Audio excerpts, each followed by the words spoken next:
जय शिवराय.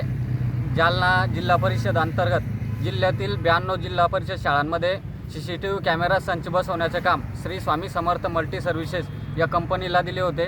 या कंपनी अंतर्गत ज्या 92 जिल्हा परिषद शाळांमध्ये CCTV कॅमेरा संच बसवले त्यासाठी प्रत्येकी संचासाठी 3,25,500 रुपये एवढा निधी उपलब्ध करून दिला गेला होता.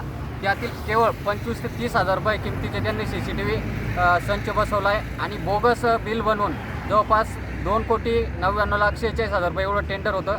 ते संपूर्ण निधी त्यांनी काढून घेतला आहे आणि आता वास्तविक पाहता जर बघितलं तर अनेक जिल्हा परिषद शाळांमध्ये CCTV बोगस बसवल्यामुळे आणि त्या ठिकाणी बोगस बसवल्यामुळे ते बंद पडलेत.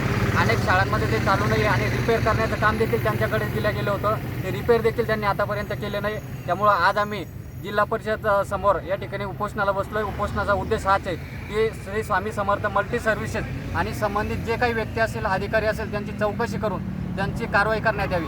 कारण जिल्हा परिषद शाळा या शाळामध्ये सर्वसामान्य शेतकरी कष्टकऱ्यांची मुलं शिकतात आणि त्यांच्या सुरक्षेसाठी जे CCTV कॅमेरे बसवले होते त्या कॅमेऱ्यामध्ये हा 2 कोटीपेक्षा जास्त रुपयांचा घोटाळा करण्यात आलेला आहे. त्यांची सखोल चौकशी करून कारवाई करण्यात यावी.